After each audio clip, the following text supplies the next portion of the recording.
dive in. I won't keep you too long, and I won't make it too hard in here. So simply, first things first, good morning to you. It's actually lovely to speak to you early in the morning, because normally when I'm doing interviews at this time, it's the other side of the world. But you're in the UK, I'm in the UK. So it's good to speak to you this. Yeah, absolutely. I do like. I am quite a morning person as well. I have my usual fitness routines that I like to kind of get started early with. Get cracking. So by this point, I'm like, already cracking on with X, Y, and Z. So I am a morning person. I am the opposite. I'm not a morning person. However, I was at work last night, so I'm still up technically, so it doesn't count. Well, thank you for taking the time to do it. How's your day going so far? Pretty good. So I'm just taking it a little bit easy now. Obviously, after just coming off our UK headline tour, it can take its you can get conditions to touring. Obviously, if you're doing it quite a lot, you can really get in that flow of what it feels like to be just doing that day by day. Whereas we've just taking into consideration COVID and whatnot as well, we haven't been as hammering it as we used to in the past. So to get on this tour, it takes a few shows to really kind of blow out the cobwebs and start feeling strong again. And but the only problem with the UK is that it's so small. You're only there for a week anyway. So just by the time we're feeling like, oh, okay, this I'm not as old as I think or feel. I remember how this was, and then it's and then it's over. So I'm feeling just a little bit tired, just taking it easy, let myself repair a little bit before we start cracking on again. You're basically, because of the last couple of years, you're not match fit, and that's understandable. I don't think you're alone in that. But how were the shows overall? How was the week of shows? Well, actually, it was really, really sick. Almost like contradictory, to us, not been hitting it as hard as we used to. We didn't really know what to expect with these shows. I think it's fair to say that the UK is a little quieter for us than other territories. So we're always, trying not to have any expectations at all for what we're getting into, because, the music industry in general can really surprise you. So, it's not for me to say, it's not for me to have expectations. Sorry, is what I was going to say. But our expectations were blown, if any. If we did have any, because it was just sick. We had some really, really great shows. Some of my favourite shows that we played in the UK, and a lot of people bop into the new album. We played a lot of new album tracks on this tour. We didn't want to just keep. Not that there's anything wrong with the old material, but there's only so many fans that would have seen it performed X amount of time. So we played a lot of new tracks, and it went down really well. Of course, I mean, also, you're out there to promote this. This is what you want to sell. This is what you're currently doing. Was there any particular show of the run that stood out more than any other? It's a hard question. It is.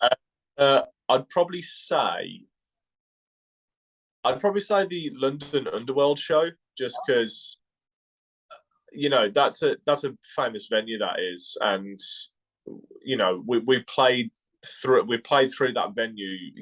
Most of the times we've gone to London, we've played that venue, and it's quite special, and it's always such a really, really good time there. But we've only done that before with support, as a support, main support, whatever.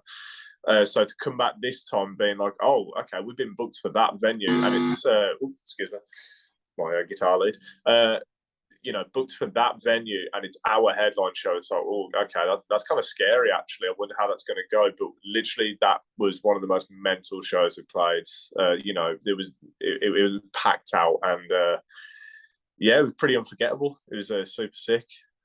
Yeah, I know the venue well. I'm in London. I know the Underworld well. So that packed out Underworld is an exciting slash terrifying prospect. Yeah, yeah. By you doing that as well, by you saying London, that just creates more rivalry amongst the North and South divide in the UK as well. So up your game, everybody else. Yeah, yeah. Well, I mean, like I said, that was a difficult question because some of the other shows were equally special but in different ways. So, yeah, I will have to reluctantly go with London, even though I'm a blues boy, Birmingham boy. Of course, brand new album, Disparity, out right now, making its way into the world, tottering along. How have you found the feedback so far, both critically and from your listener base, your comments and just the general feedback that you get from the live shows as well, I guess? Yeah, well, I mean, again, you try not to approach any of this with expectations. It's, again, completely blown my mind, the reaction that we've had to this album. I mean, I check streaming statistics just because, I'm interested how that works anyway. I fans as well, but I was just kind of every day I'd check how we're doing, and it's gone absolutely nuts, the streaming for it. I think our monthly listeners on Spotify have nearly doubled. It's crazy. So it's nice to see that it's not just hit all our fan base, but obviously a lot of new people are coming in. I've seen one of the kind of average comments that of an average of comments that I see is people saying, holy shit, I've never heard these guys before, I'm loving this. So that's been really, really cool. And there's a lot of people at these shows as well that I've kind of never seen before. Not that I'm amazing at remembering a whole crowd, but you see some kind of people that have been to the same, the shows that you've done in the past and you recognize them, but then there's all these other new people and they're just like, oh, this is my first time seeing you guys. So that's been really sick. In terms of response to kind of the album itself, really, really good. Again, it's just so many fresh perspectives offered by people, which is really interesting. Again, just seeing OG fans come through and say, I'm so glad to see you guys back, and you never let us down. It's really nice. That's just a really cool bigger expanse of what I could have ever imagined for this album. They're getting to come along this journey with you as you grow, as you say, as you go from supporting bands in certain venues to headlining those venues. But you also made the point about many new fans, because that's something that's been notable from my side, paying attention. There's a lot of people reference you as almost discovering you for the first time on this album. And I find that fascinating, almost to a degree. And it got me thinking as to why. What's different this time around? Is that something you've been able to put your finger on? I think I try not to observe it too much, because I also, want to just kind of enjoy it from a completely innocent mind. But, if I was to kind of really think about it on the spot, I'm assuming it's something to do with the fact that obviously we'd been away for a while and we then came back with a new vocalist, or should I say our original vocalist, which, in itself gets people just commenting, saying, I thought you guys were gone, etc., etc. That creates more conversations. So I guess that was a little bit of an accidental flex. But we also put out tracks that were were way kind of different to our older stuff. I think when we put Metamorph out, it was a real extension from the single from our previous album, Hancha, with mixing this lo-fi electronic, kind of motif-centered thing, to then expanding that further with metalcore. I feel, if without trying to sound too big-headed, I feel like we do kind of do that on a much more developed level, just because it's it's mainly because we like that kind of music anyway, and it's really, really influential for us. So, you know, I promise you, it's come from a it's come from a, what's the word I'm trying to look for? You know, it's come from the heart. That's it. Yep. So we put that out, and then obviously the next thing we put out after them was quite a while afterwards, and it was New Dawn, which is like literally just straight up heaviest shit we could, you know, come out with, which also kind of pissed a lot of people off, because they were like, you know, man, it's been, you guys have been away for a while, and this is nothing like Metamorph, like what's going on. But then it was just getting loads of plays. So again, it's causing this kind of unintentional friction that people keep talking about. And I don't know, it's the music that we wrote for this as well is my favorite stuff that we've ever wrote. So and I think it has a lot more expanse to it again, which just once again contributes to those conversations that everybody's having. Like, oh, have you heard this new Oceans track? It's like completely different to their other stuff, but still them at the same time, if that makes sense. So yeah, man, it's been that's my kind of, you know, immediate observation anyway. It makes a lot of sense.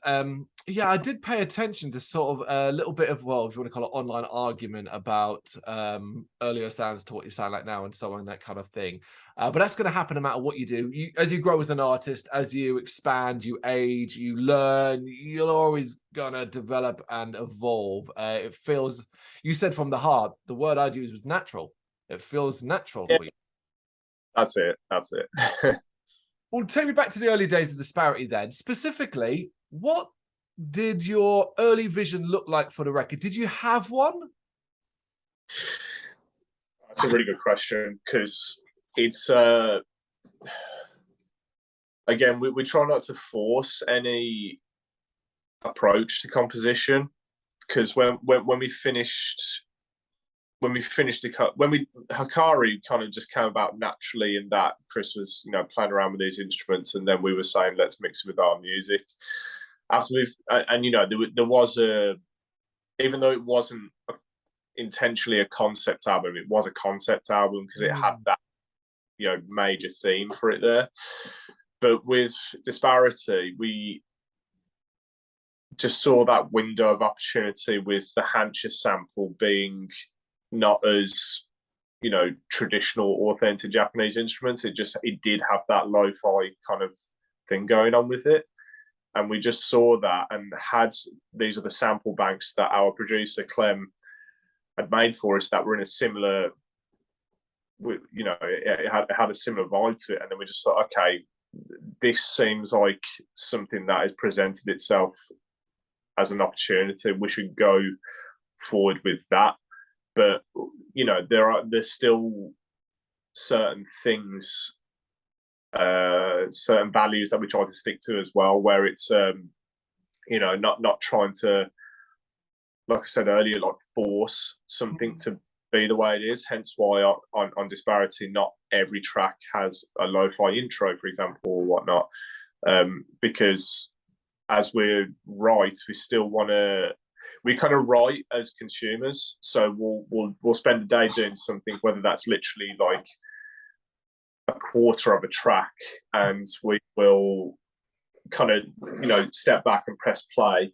And if we're not jumping up going, what the fuck, that was sick, you know, if we're not getting that kind of reaction from ourselves, then we kind of get back to it. So it all relates back to influence, because like I said, we are really big on lo-fi music and, you know, artists like Bonobo, but then we also can't ignore our roots with deathcore and stuff like that, which we used to, you know, listen to a lot. I think that's where some bands can sometimes fall away from things, because they kind of lose that connection with the past. But we, you know, we can't ignore what we used to absolutely jam the shit out of when we were kids. And I think that just kind of weaves its way in there with the opportunity that has presented itself with those sample banks that we had, and then just trying to make music that we also love is kind of where it came from. There's no specific vision. We just try and move it, you know, day by day. Which makes complete sense as well. But considering, you know, you have that approach and you want to do it this way, and there may not be a specific vision, but you have, I don't know, a grander bubble idea, as it were. Events and situations often can dictate and force things in a different direction. Did that happen to you at any stage? And if so, how did you manage it? Me personally, or band? The band as a group, you personally? Well, you know, the one thing you can say obviously contributes to the sound is going back to what I said earlier about, you know, having James, our original vocalist, back. That does have a complete foresight, because that is just a complete change in sound almost. You know, maybe not so much instrumentally, but definitely on the vocal side of things. You know, when we parted ways with Jake, it did leave that question mark of what the hell do we do. You know, that's not to say that we only reached out to James for that reason alone. You know, it seemed like a logical step, but also one that, you know, presented us with this, you know, potential reconciliation between us both, and that's how it started out. You know, which was nice. You know, just to reach out and, you know, kind of start speaking again, and, you know, resume that friendship. And then we go on to the composition side of things, where it's like, okay, this is the only thing with having the original vocalist. You've got this this is familiar grounds that we had here, let's crack on like we did, but also we're still not different people, but we've all grown, so there's different things to consider there. And you know, it does create a whole new environment. So that's, you know, definitely kind of the big topic there. Would you say that, like, then that new environment and adapting to that and getting used to what that experience was like was maybe the biggest challenge you faced when it came to making Disparity a fully fleshed out being? In some ways, because, yeah, I mean, you know, James himself, he wouldn't have been as hard at it as he was then while he was away from the. I know, well, you know, he has his other side project, Live Alive, which he does work on, but you know, that's just ignoring the whole lot being on tour side of things. So it's you could say that some aspects of it was him, you know, trying to find his feet again with stuff, you know, but it would have been so much more efficient had we not been disrupted by COVID. Yeah. I was going to say, you know, that just kept adding more and more stops and just large gaps of not being able to do anything, which was incredibly frustrating. But you know, the instrumental side of it, there wasn't so many walls there, just because we had our ideas and we were going with it. It's just so unfortunate that everything kind of fell, you know, timeline wise where it did. But you know, we're here now with the album out, so it's not been that it's not killed us off that much. We didn't want to give up. Yeah, COVID, the elephant in the room. As much as we nowadays try to avoid almost talking about it in interviews, sometimes inevitably it comes up, particularly when an album has been worked on during the period of lockdowns and so on. And often a positive we hear from pretty much all bands and artists we spoke to in the last couple of years about this period has been time.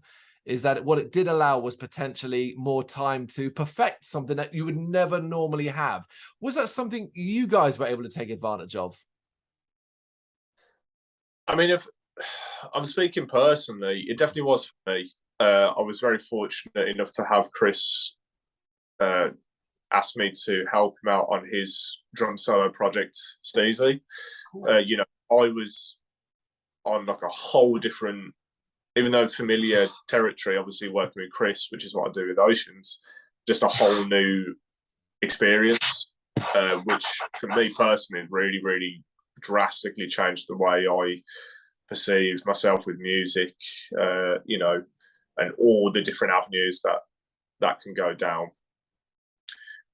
As a band, I guess it's given us time to, you know, regain energy, regain that drive to go out and do things, but on a much more professional level. Like there's a lot of stuff that we've, you know, a lot of developments made for our live sounds. Because we were on a bit of a burnout before COVID. We 2018 we were literally on the roads all year, and we wanted to get this album, this third album like done. So and that was through 2019 when we kind of stopped touring to really kind of finalize it, and then we got cut off just when we were at the precipice of progressing further with it. So yeah, it's personally me very, very beneficial to work with Chris and do Steezy, because that was a 2-year project. You know, as a band, yeah, it's given us some space that we needed, if that all makes sense. It does, and it's great to hear, because ultimately, universally negative period, we've got to pull any positives out, and I'm always glad to hear that. Not just as a band, but yourself, man, you managed to develop and do such incredible stuff in a time when it seemed like nobody could do anything. Yeah. Positives then about working on the album, really. So, what I'd like to hear, basically, some moments where everything kind of just came together for you as a group, and you knew, oh God, we've got something special on our hands. Do you remember any of those?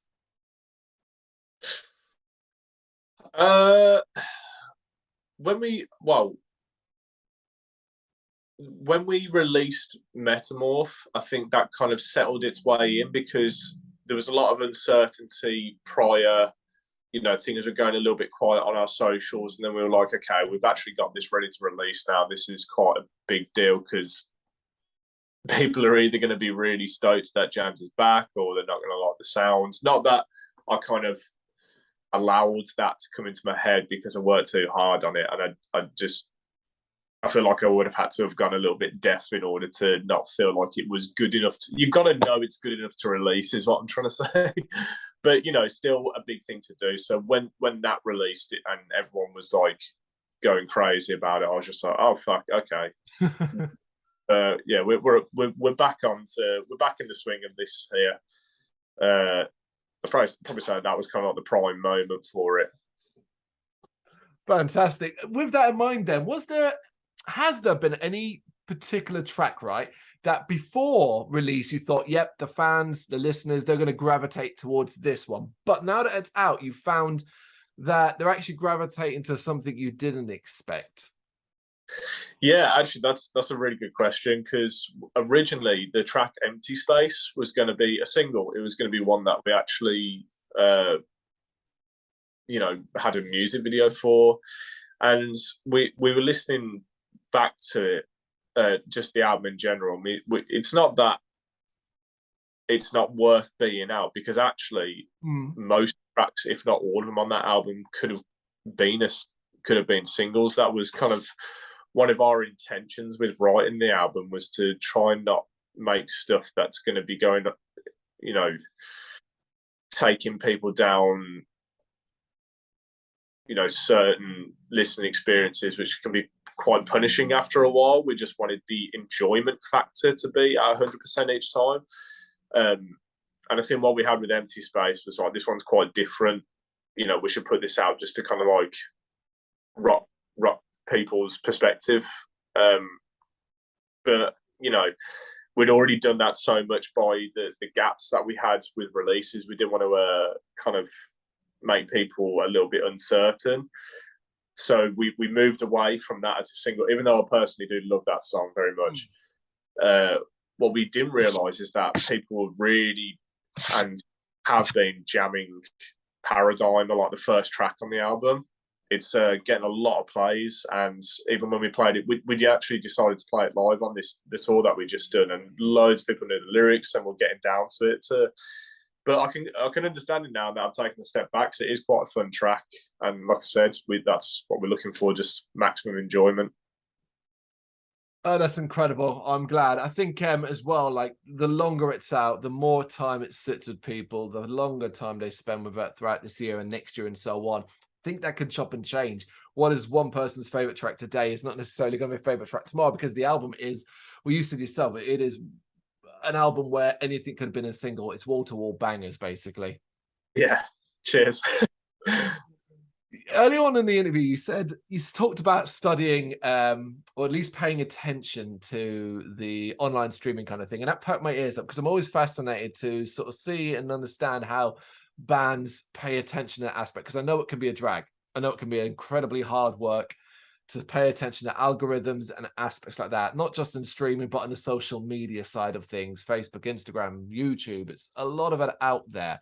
Overall, as a group, Ocean's 8 Alaska, how good do you think you guys are at the sort of social media aspect thing that you're required to do as a band? And more importantly, do you enjoy it? Do you enjoy it? Oh God. So basically I'm kind of part of being band manager right now, because I deal with the emails and the social media.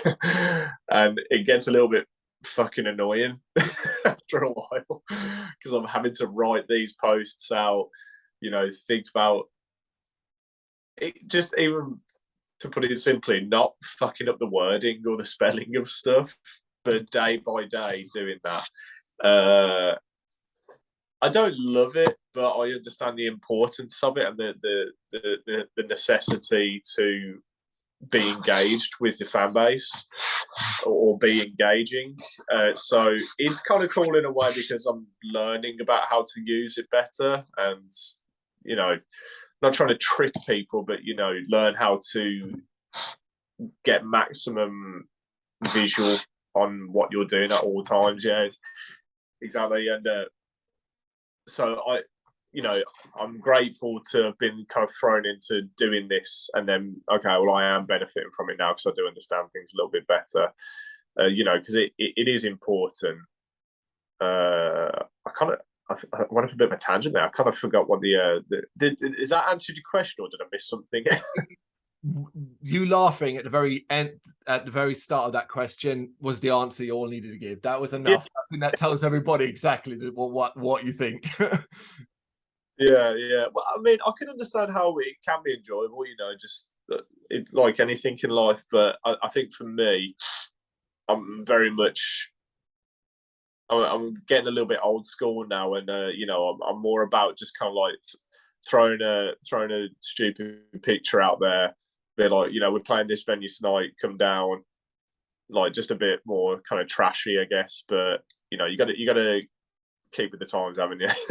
Yeah, you do, but you also got to try and make it some way fun for yourself, because you said it's a drag. It really, really is. It will drag you down. Too much to do, and ever-changing algorithms. You'll never be able to keep up. For sure.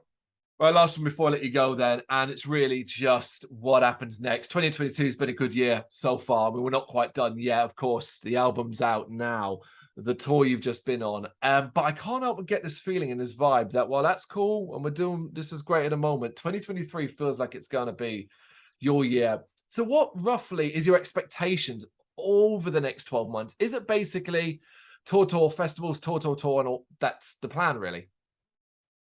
Well, interestingly, the way that things get booked up post-COVID is a lot more last minute than it used to be, just because of certain uncertainties. I think we're only still just coming out the back end of the COVID stuff now, thank God. But I still think I don't know how to take expecting when shows are going to be, because everything that we've done this year, the UK headline tour obviously was a lot more pre-planned. That had to be, but everything else that we've done has been very much like, oh, okay, we need you to be on this in like a month, and it's like, oh shit, okay, we usually used to seeing these things 6 months in time. So the shows, we'll have to wait and see. No, but we never not would like to be around the world. That's our shit. Like that's my shit, definitely. But like I say, in 2018 we did so many shows, but I saw so much of the world and it was sick. So I'd love to do that again. But really, what's most important is that we get writing again ASAP, so as to keep the ball rolling, because we don't want another 5-year wait until an album. That's definitely not our game. So main point of focus will be writing. Yeah, it makes a ton of sense. I always try to avoid those sort of questions, particularly as we're here, we're talking about Disparity, because that's so fresh and all that. But of course, it's not necessarily as fresh for you, and you're an artist. So I'd always expect you to be. We'd expect you. It's a given. You'll be writing and working on something at all times. Oh yeah. Thank you for taking the time to do this. It has been my pleasure. Thank you. No, thank you, dude. You've had some really, really interesting questions. I can't tell you how much I'm glad I didn't have the what's the meaning behind your band name question. So never mind. It's a pleasure to have such developed questions there to really get stuck into. So thank you for your time. Thank you very much for watching. If you liked what you saw, please help us out by giving us a thumbs up and hitting that subscribe button. If you really liked what you saw, consider donating to keep the website and channel running by buying us a coffee via our coffee page or picking up some merch from our Big Cartel store. You can check us out on gbhbl.com as well as via our social media, Facebook, Instagram and Twitter, as well as listen to our interviews via SoundCloud, Apple Music and Spotify. Just search for GBHBL. Games, horror and heavy metal. What else is life for?